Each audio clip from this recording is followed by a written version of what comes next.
Hi అండి, నేనైతే ఈరోజు పన్నీరు టమాటా కూర అయితే చేస్తున్నా.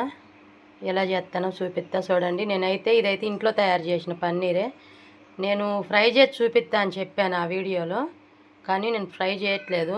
పిల్లలు పులుసు పెట్టమంటున్నారు, నేనైతే పులుసే పెడుతున్నా. ఇప్పుడైతే నేను ముందుగా ఈ పన్నీర్ అంతా నూనెలో అయితే ఫ్రై చేసుకుందాం. మనం తర్వాత టమాటా గ్రేవీ తయారు చేసుకొని పులుసు అయితే పెట్టుకుందాం. ఇదిగో నేను ముందుగా దీంట్లో అయితే చిన్న బాండీలో నూనె పోసి పెట్టుకున్నా. ఇప్పుడు ఈ పన్నీర్ అంతా అందులో వేసి ఫ్రై చేసుకున్నా. ఇది నేనైతే ఇంట్లో తయారు చేసిన పన్నీరేను. ఈ వీడియో కూడా ఉంది, అది కూడా నా ఛానల్లో ఉంది, చూడండి.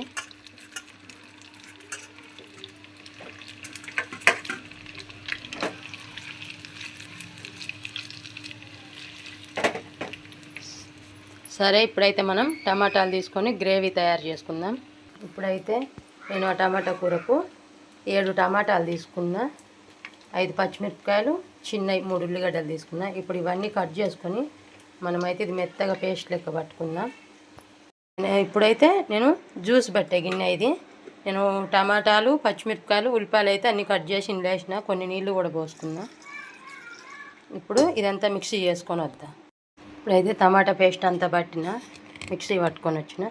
ఇప్పుడు నేను ముందుగానే బాండీలో నూనె వేసి పెట్టుకున్నా. ఇప్పుడు ఇందులోనే మనము బిర్యానీ ఆకు, బండ పువ్వు, దాల్చిన చెక్క, యాలకులు, లవంగ, స్టార్ పువ్వు ఇవన్నీ అయితే నూనెలో వేసుకుందాం.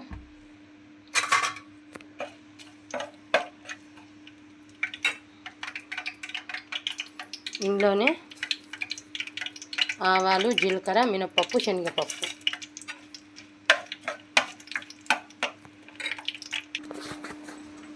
అందులోనే తుంచుకున్న 2 ఎండుమిరపకాయలు, కొంచెం కరివేపాకు,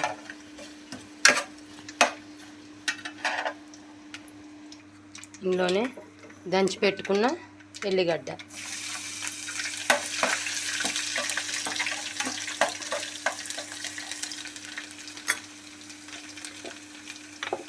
మనకు సరిపోయేంత పసుపు,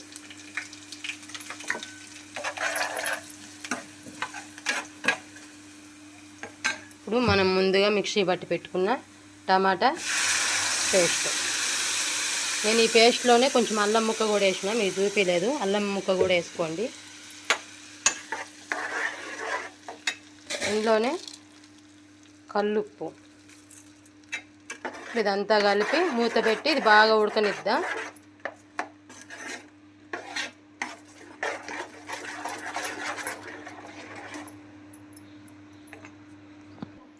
ఇప్పుడు దీంట్లోనే కారం కూడా తగినంత కారం వేసుకుందాం. మీరు ఎంత కారం తింటారంటే మీకు సరిపోయేంత కారం మీరు వేసుకోండి. మేమైతే కొంచెం కారం ఎక్కువనే తింటాం. నేను 3 చెంచాల కారం అయితే తీసుకున్నా.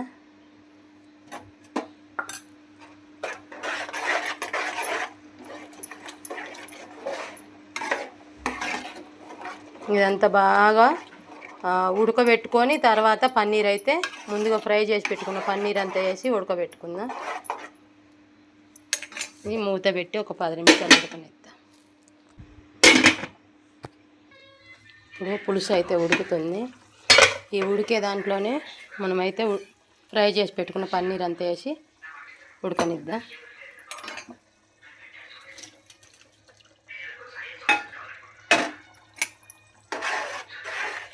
ఇదంతా బాగా దగ్గరకు వచ్చేదాకా ఉడకబెట్టుకుందాం. ఉడికినాక ధనియాల పొడి, కొత్తిమీర వేసి దించేసుకోవడం.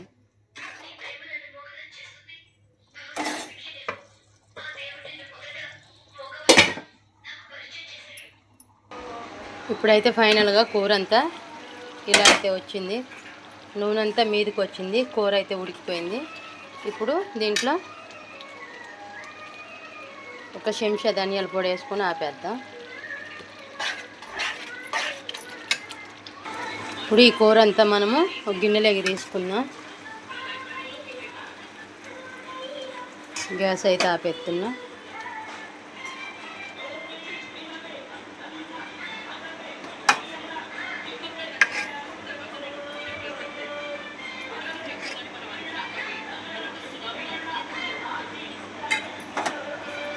చూశారుగా, పన్నీరు టమాటా కర్రీ అయితే ఫైనల్గా ఇలా వచ్చింది. కూరలో ఖాళీ ఉప్పు చూసుకోవటం ఉప్పు వేసుకోవటం అంతే. కూర అయితే సూపర్ వచ్చింది.